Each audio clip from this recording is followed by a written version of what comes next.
The Vancouver Canucks' next move has been revealed as an NHL insider has linked the Canucks to the perfect player in Jack Roslovic heading into next season. But not only that, one Abbotsford player has been standing out to make this Canucks roster, and it makes a very interesting implications heading into next season as the Canucks continue to fill out the roster to complete for a playoff spot. We're going to break down all this, including the report linking the Vancouver Canucks to the top free agent and this Abbotsford player that looks perfect and poised to join this Canucks team in the absence of Dakota Joshua. We're going to break down all this and more in this episode. You're not going to want to miss it. So let's just hop straight into it today, where we do know the Vancouver Canucks moved on from fan favorite Dakota Joshua, and this was in implications to clear up some cap space going into the remainder of the summer so they can actively continue looking at UFAs. Now this led into Rick Dhaliwal speaking out and saying, is there a match between the Canucks and Jack Roslovic?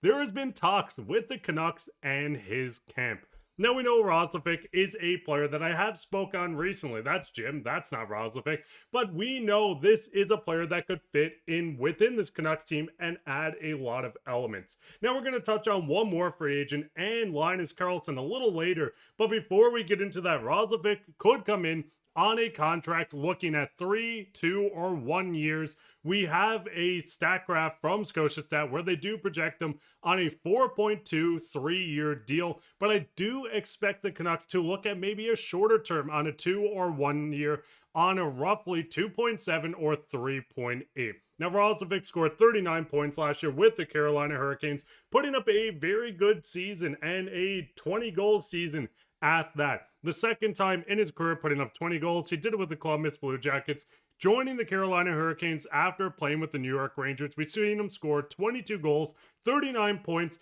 and almost a half a point a game in the playoffs as well. Carolina advanced into the conference finals in the East, but Roslovic was scratched for portions of this, but he does add a good element to this Canucks team in speed, goal scoring, and a tiny bit of grit.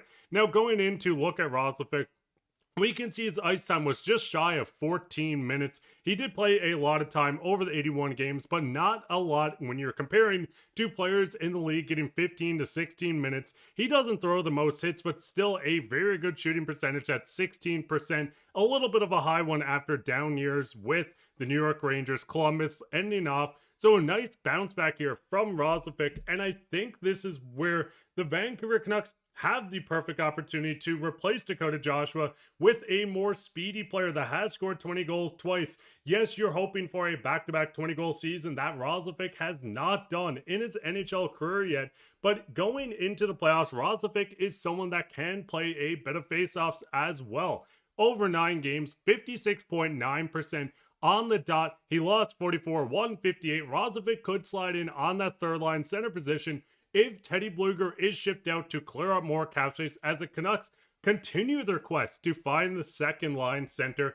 But with the reports coming from Rick Dhaliwal saying that the Canucks have been speaking to him, and listen, a lot of teams have been reaching out as he is the best available forward left on the market. This does give the Canucks wiggle room to sign Roslovic, and I have this on just roughly between his 1 and 2 years, so it's at $2.79 million. Roslovic joining the team can immediately jump in on the third line as a right wing, adding goal scoring next to Evander Kane and Aatu Räty or Teddy Blueger, whoever plays that position. Maybe we do see Filip Hronek move down when the Canucks eventually get another center, but at the moment, this would add more goal scoring and multiple 20-goal scorers into the bottom 6. Evander Kane scored 20 goals when he was healthy with the Edmonton Oilers. Kiefer Sherwood just falling shy of 20 goals. And you have Jack Roslovic. So this would add in multiple factors for the Canucks. You get faster on that third line, gives Kiefer Sherwood more room to move down on the fourth line. Let's be honest, if Tocchet is anything like Adam, or if Adam Foote's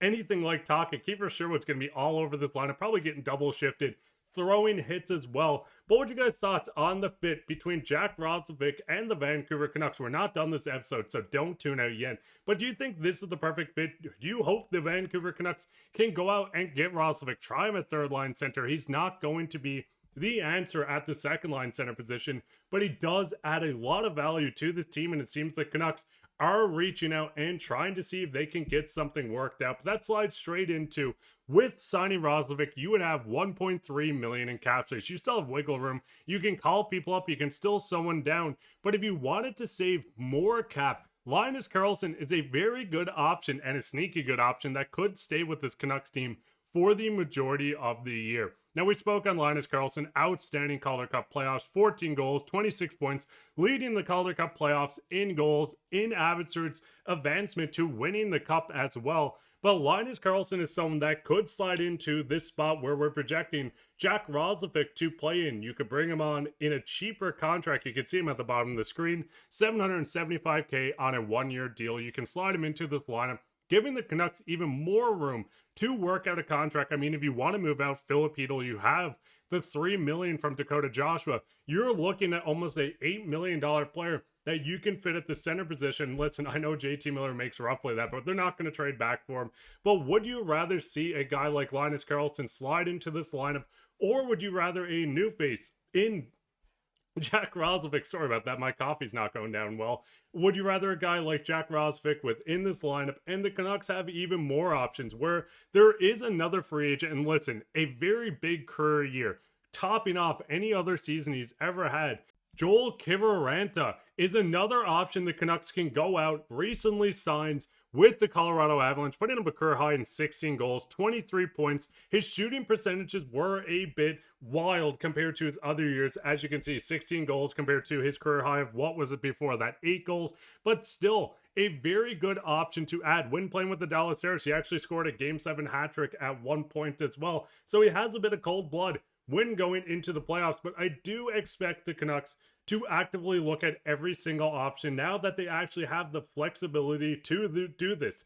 It's not a matter of if, it's a matter of when they make a move, and getting Joel in could be a nice option. Now listen, a 19% shooting percentage compared to his previous years of 6.3, 9.4, and 1.7. Yes, it is very much a career year. He does throw hits, 114 in 79 games, a really big part for the Colorado team. But there is so many ways this Canucks can go into their next move. They're going to sign another name. Like I said, it's going to happen at some point. Could happen as I upload this, could happen tomorrow or in a couple of weeks.